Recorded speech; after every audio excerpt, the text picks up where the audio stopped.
नमस्कार, बहुत स्वागत है आपका। आप देख रहे हैं किस्मत कनेक्शन और मैं हूं आपके साथ शैलेंद्र पांडे। दुनिया में तमाम ग्रंथ हैं, तमाम शास्त्र हैं, सबको नमस्कार है और सबका सम्मान भी हम करते हैं, लेकिन भारतवर्ष का एक अद्भुत ग्रंथ है जिसका नाम है गीता।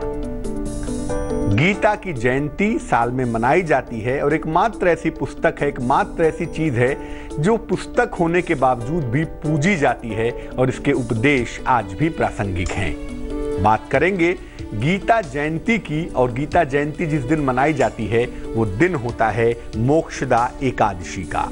तो मोक्षदा एकादशी और गीता जयंती की क्या महिमा है, इस पर चर्चा करेंगे। ये महत्वपूर्ण दिन हमारे जीवन को कैसे बदल सकता है ये जानेंगे, लेकिन सबसे पहले जानेंगे गुड लक।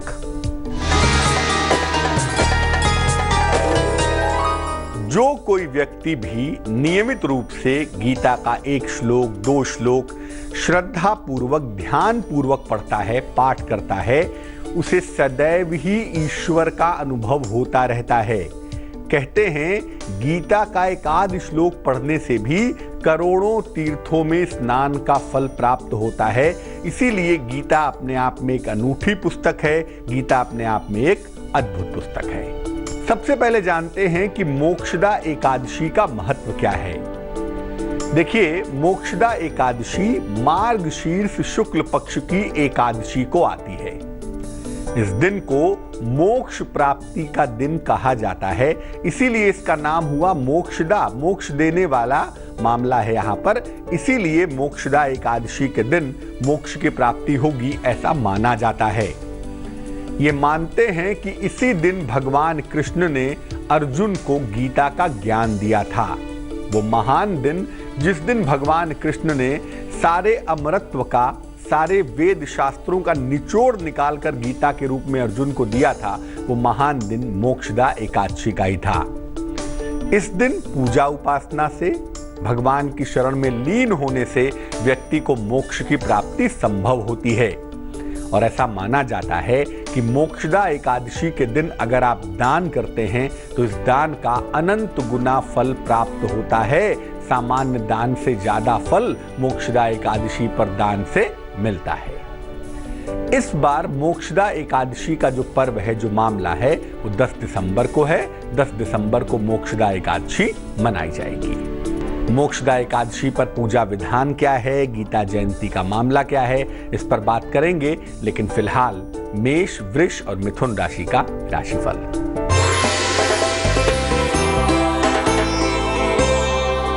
मेष राशि, वाणी पर नियंत्रण बनाए रखें। मुकदमों में आपको सफलता मिलेगी।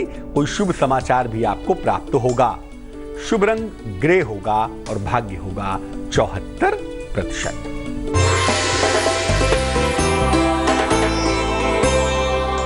वृष राशि, पारिवारिक जीवन में सुधार होता हुआ दिख रहा है। कर्ज का लेन देन ना करें और भगवान सूर्य को जल अगर अर्पित करें तो मुश्किलें थोड़ी कम हो जाएंगी। शुभ रंग सफेद होगा और भाग्य होगा 82%। मिथुन राशि, अचानक धन की प्राप्ति होगी। खूब सारा मान सम्मान मिलेगा।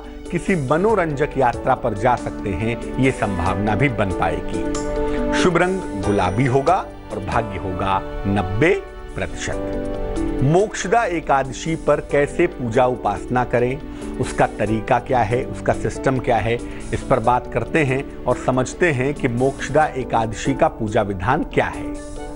प्रातः काल दोपहर के 12 बजे के पहले स्नान करके भगवान सूर्य को जल अर्पित करें। इसके बाद अगर पीले वस्त्र हो तो पीले वस्त्र, नहीं तो स्वच्छ वस्त्र धारण करके भगवान कृष्ण की पूजा करें। कैसे पूजा करेंगे? उन्हें pीले फूल अर्पित करेंगे, उन्हें पंचामृत अर्पित करेंगे, उन्हें तुलसी दल अर्पित करेंगे, तुलसी के पत्ते अर्पित करेंगे। इसके बाद भगवान कृष्ण के मंत्रों का जप करेंगे। बड़े सारे मंत्र हैं।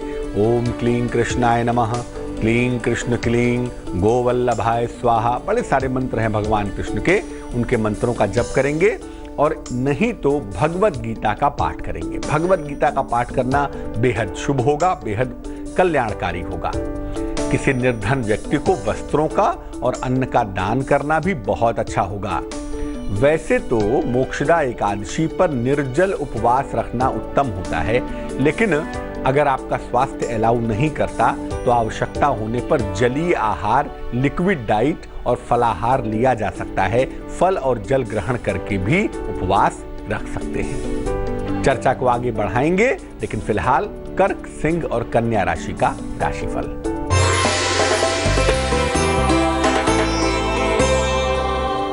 कर्क राशि, शिक्षा में सुधार होगा आपके, जीवन साथी का सहयोग मिलेगा, धन के नुकसान से बचाव करें।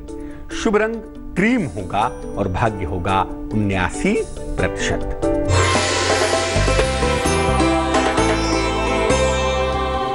सिंह राशि, कारोबार में फायदा होता हुआ दिख रहा है, कोई नई संपत्ति आप खरीदेंगे, सेहत पर ध्यान बनाए रखेंगे। शुभ रंग धानी होगा और भाग्य होगा 81%।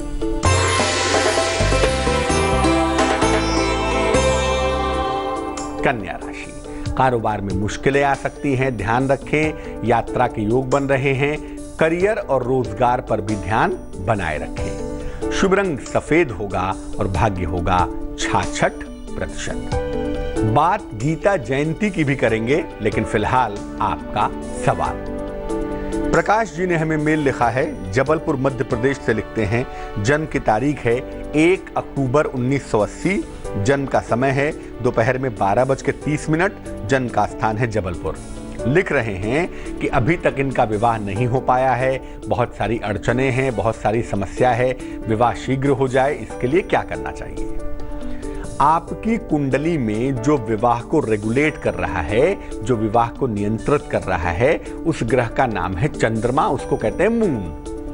चंद्रमा चूंकि इस कुंडली में कमजोर हो गया है, इसीलिए बार बार बातें आगे बढ़कर फाइनल होते होते भी रुक जा रही हैं, और कहीं ना कहीं चंद्रमा आपके मन को स्थिर नहीं होने दे रहा है। आपको विवाह के समय जो आपके तमाम एक्सपेक्टेशन हैं वो पूरे होते नहीं दिखाई दे रहे हैं, इसीलिए आपका विवाह तय नहीं हो पा रहा है। बहुत सारी मुश्किलें हैं चंद्रमा की वजह से।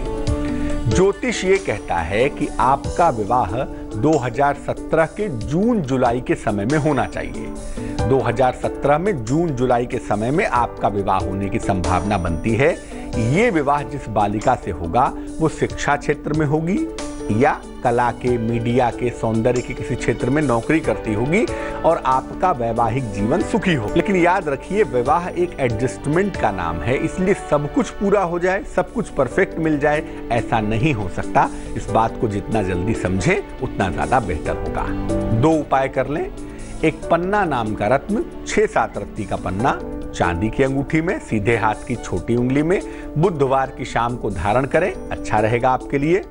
सुबह शाम दोनों समय ओम नमः शिवाय, ओम नमः शिवाय, आपको ओम लगाना है। ओम नमः शिवाय का जप करें, अपने लिए, अपने परिवार के कल्याण के लिए भी प्रार्थना करें, क्योंकि आपके पारिवारिक जीवन में भी थोड़ी मुश्किलें दिख रही हैं। अब ये जानते हैं कि गीता जयंती का महत्व क्या है। मोक्षदा एकादशी के दिन गीता जयंती भी मनाई जाती है। आखिर इसका इंपॉर्टेंस क्या है, महत्व क्या है? मार्गशीर्ष शुक्ल पक्ष की एकादशी को, मोक्षदा एकादशी को, भगवान कृष्ण ने कुरुक्षेत्र के मैदान में अर्जुन को गीता का उपदेश दिया था।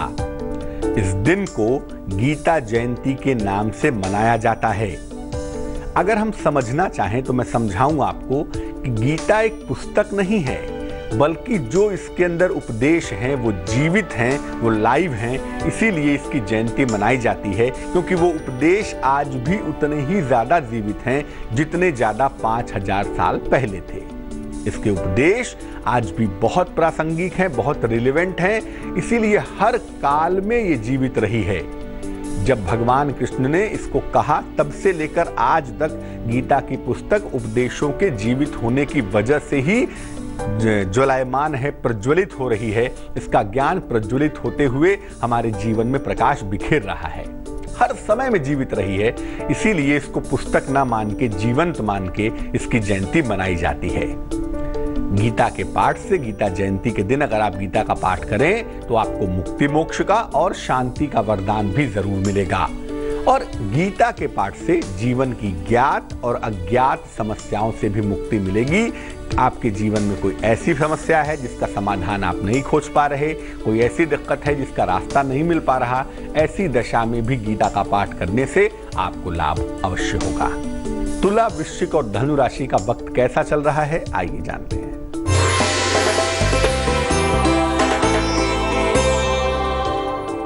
तुला राशि, धन लाभ होता हुआ दिख रहा है, जीवनचर्या में सुधार होगा, नई संपत्ति भी आप खरीद सकते हैं। शुभ रंग हरा होगा और भाग्य होगा 59%।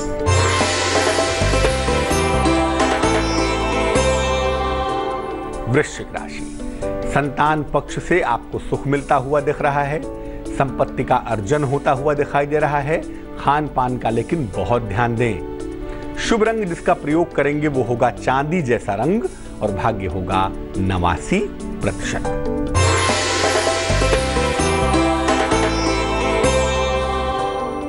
धनु राशि, सेहत का बहुत ख्याल रखें, वाहन दुर्घटना से बचाव करें, स्थान परिवर्तन के सुंदर योग भी बन रहे हैं। शुभ रंग नारंगी होगा और भाग्य होगा 50%। अब ये जानते हैं कि गीता जयंती के दिन गीता का पूजन कैसे करेंगे, क्या तरीका होगा। एक चौकी पर पीला कपड़ा बिछाएं, इस पर भगवान कृष्ण की स्थापना करें, लाल या पीले कपड़े में लपेटकर गीता की नई पुस्तक भी वहां पर रखें, गीता की नई प्रति भी स्थापित करें। फल, मिठाई और पंचामृत अर्पित करें। इसके बाद भगवान कृष्ण के मंत्रों का जप करें। कोई मंत्र नहीं जानते तो कृष्ण का नाम भी एक मंत्र है, कृष्ण कृष्ण कृष्ण कृष्ण कहने से भी काम आपका चलेगा। इसके बाद या तो गीता का पूरा पाठ करें या तो अध्याय 11 का, जिसमें भगवान के विश्व रूप का वर्णन है, उसका पाठ करें। इसके बाद गीता जी की आरती कहें और आरती कहने के बाद जो भी आपकी कामना है, जीवन में ज्ञात अज्ञात बाधाएं हैं, जीवन में सुख शांति चाहिए, अपने मन की समस्याओं से मुक्ति चाहिए, उस कामना की पूर्ति के लिए प्रार्थना करें। आपकी कामना अवश्य पूरी होगी।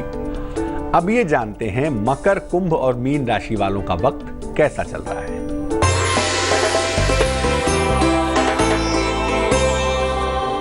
मकर राशि, आर्थिक पक्ष आपका मजबूत होगा, खान पान पर बहुत ध्यान दें, यात्रा को फिलहाल टाल दें तो बेहतर रहेगा। शुभ रंग ग्रे होगा और भाग्य होगा 55%।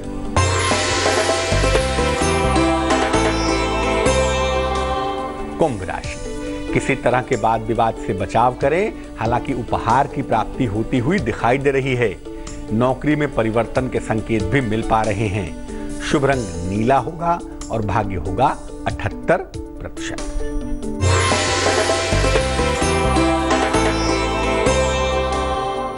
मीन राशि, आर्थिक पक्ष आपका लगातार मजबूत होगा, नई नौकरी के योग बनेंगे, लेकिन इस समय लंबी यात्रा से बचाव करें।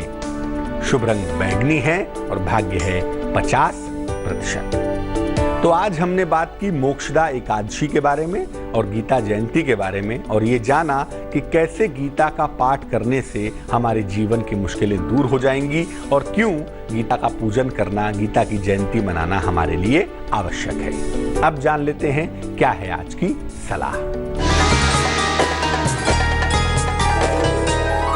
मोक्षदा एकादशी के दिन यानी गीता जयंती के दिन गीता की पुस्तक का दान जरूर करिए। 1 करिए, 2 करिए, 3 करिए, नहीं तो कम से कम 1 प्रति 1 कॉपी गीता की पुस्तक का दान करें। इससे आपकी गलतियों का प्रायश्चित होगा, आपको पापों से मुक्ति अवश्य मिलेगी। आज के लिए किस्मत कनेक्शन में बस इतना ही।